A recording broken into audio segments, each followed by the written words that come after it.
Hi, kids. I am going to do a little brief discussion on rotation, the rotation unit. So, this unit, this little movie will maybe the longest one because the rotation unit is kind of the biggest deal, but it should be the easiest one. Why? Because we did this all first semester. It's just the rotational equivalent of everything we did for units 1 through 5. First, let's make sure you understand what torque is. Remember, torque is the rotational equivalent to force. And the equation for torque is, this is how you're going to see it on your equation sheet. It's like that, which is, this is lever arm, which if you remember, the lever arm is, let's say I have a door here, and my axis of the rotation for my door is on the edge, the hinge.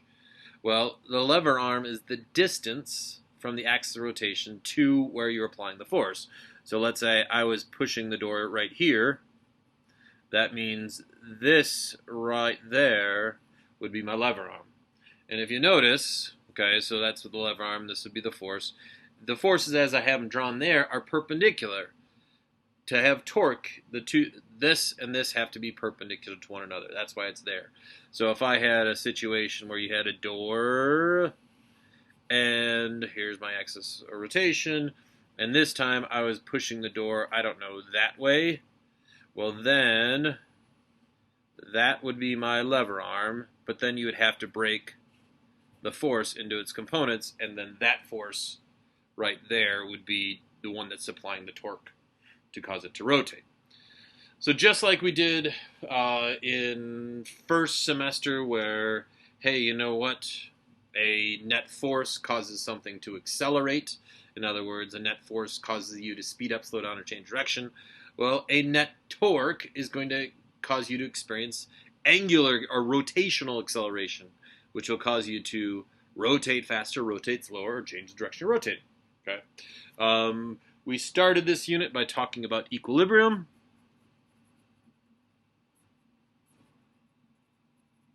Okay. Remember, equilibrium is when the net force is 0 and when the net torque is also 0. We did problems like this. Let's say you have a hammer. So here is my beautiful hammer. Okay, and the hammer is hanging from a string. And there's some questions like, hey, if I cut this hammer right here, so if I cut it right there, and I weighed each half, which one would weigh more? And, well, duh, this side is going to weigh more. But then how is it balanced? Well, it's balanced because this side you would have a large force, but a small lever arm. Where this side, the force would be applied about here, the center of gravity. It would be a small force, but a bigger lever arm, and those two things would end up being equal. Hence, it would be an equilibrium.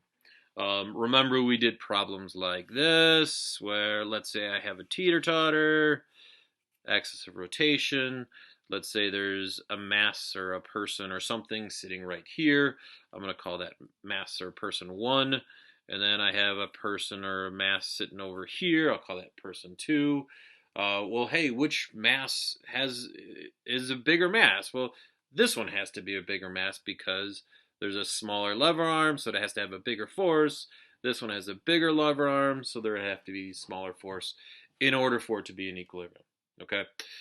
We also did problems like this, so make sure that you are okay with doing these type of problems. So, hey, I have a bar. It's attached to the wall via hinge. There's a string attached to it, also attached to the wall, and this thing is in equilibrium. And what do? Well, always in physics, you draw your picture first. In this case, your picture would be your FBD. So you would draw, hey, I got a force of tension. I have a force of gravity going down. And then if you look right away, like, wait a second, this doesn't really make sense. So I got to break this into its components. But if you look, I have a force here going to the left. Therefore, if it's in equilibrium, I had better have a force here going to the right. Now, I have a force going up and a force going down, and you might think, well, geez, I don't know what's happening here. Well, remember, if something is in equilibrium, you can pick any point you want for the axis of rotation. So chances are the axis of rotation is going to be here, and we'll use it there in just a bit. But to figure out if this force is going up or down, let's pick a different spot. Let's say the axis of rotation is right here. Well, if the axis of rotation is right there, and I put my pencil there, this force would cause it to rotate counterclockwise. Well, therefore, I had better have a force that's going to cause it to rotate the other way, which means that force has to be going up. So if this is like the hinge force in the y direction, this would be the hinge force in the x direction. And then you would have to write your sum of the forces in the y, which would be the hinge force plus the y part of tension, which would be this guy, and then minus Fg, that would equal 0.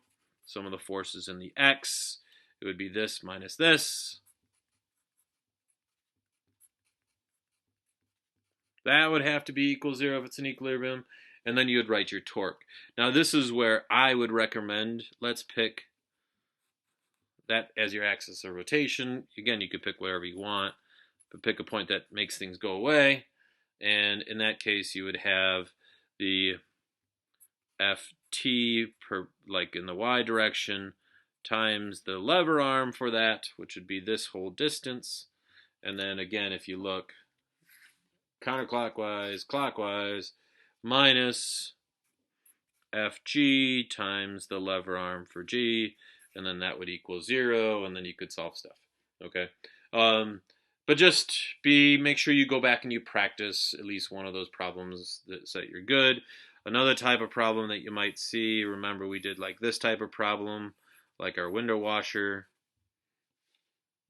I'm not going to set it up. We did a ladder. You know, if I have a ladder here, make sure you can draw the forces and write out your equations. So again, I would practice this, go back and practice it on your own, or seek out help if you need help, but make sure you can do that before your AP test.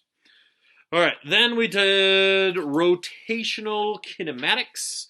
So rotational kinematics.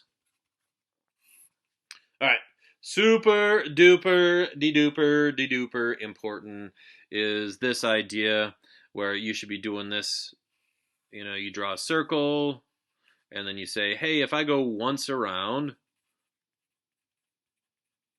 and then I say, well, the distance if I go once around is the circumference, which is 2 pi r. The angle that I sweep out if I go one time around is 2 pi radians. Remember what a radian is. If here's my center, and that's r. If you were to go this r distance along the circle, that would be my r distance. That angle that you sweep out would be a radian. So that's a radian. But hey, look, this is the linear, this is the rotational. And then if I combine them, I would get d equals r times there, times theta. If I divide both sides by t, d divided by t is v. Theta divided by t is omega. V divided by t is a. Omega divided by t is alpha. And then, hey, look, now I can go from linear to rotational. Don't try to memorize these. Understand and apply. Because if you understand, then you can do anything. If you memorize, you don't really understand anything. So make sure you do that. Remember, there were graphs, just like in first semester, where, hey, let's say I have a graph that looks something like this. Let's say my motion was such that it's doing this and then that. So this would be, hey, I'm rotating in the forward direction, speeding up. I'm rotating in the forward direction at a constant speed.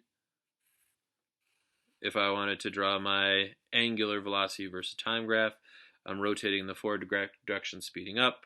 I'm rotating in the forward direction at a constant speed. Angular acceleration, I am speeding up in the forward direction. I am moving at a constant speed. But you need to be able to do graphs. But again, I'm not going to spend a lot of time on that because it's exactly the same stuff as when we were just doing kinematics. All right. The kinematics formulas from first semester are true, just with different variables. So remember, for example, d or x from linear stuff, that is going to translate to theta. V is going to translate to omega.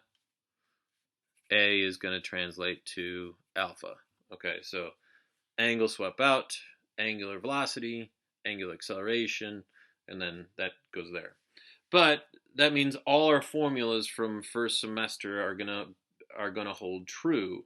What am I talking about? Well, if you look on your formula sheet, you will see this formula. Okay, that is there. Okay, if you look on your formula sheet, you will see this formula. Okay, that is also there. And those are the only two rotational kinematics formulas that are on your equation sheet. Personally, I don't think they should give you any of them because all you have to do, you just take the linear equation and you substitute the variables. So I'll write down the other ones that we had. So we had this one from first semester. We had the minus one of this one.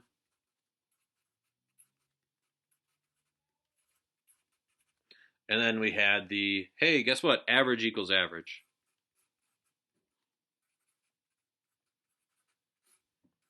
Okay. So again, these two are on the equation sheet, but you can use any of those. Just remember, just like first semester, these equations all essentially come from this graph, which means alpha is constant. So those are lovely equations to use as long as you have constant, in this case, angular acceleration. Okay? So that was rotational kinematics. And then we did rotational dynamics. Okay? And Unit 2, or really we did this in Unit 1, but Unit 2 started with inertia. And so now let's talk about rotational inertia. Okay? Remember, inertia is the tendency for an object to keep its state of motion. So that means rotational inertia is the tendency for an object to keep its state of rotation. Okay? Just remember, though, that where inertia depends on mass, rotational inertia depends on the distribution of mass. Okay? That if the mass is farther from the axis of rotation, you have more rotational inertia. Remember, rotational inertia, the letter was I. Okay, so for example, if you have a hoop versus a disc, a solid disc, okay, that assuming the axis of rotation is in the middle, that for this one it would have a larger I. Why? Because all of the mass is a distance r away. In fact, if you remember, if all of the mass is a distance r away, you get it's mr squared. Where if it's a disk, it would have a smaller rotational inertia. Why? Because there's mass here that's closer to the axis of rotation. So in this case, it would be I is, remember, it's always some factor times mr squared. You don't have to memorize this. You have to understand this. For a disk, it was 1/2. But again, you don't have to memorize that. You just have to understand this one. You need to know. If all the mass is a distance r away, it's mr squared, which if you remember, that's why if you have, for example, a point mass that is rotating around something like that, then that I would be mr squared. So I for a point mass is mr squared. Okay? We did this example. Hey, you know what? If I have a stick with a big mass on it here, and I hold it and try to balance it like this versus try to balance it like this, okay?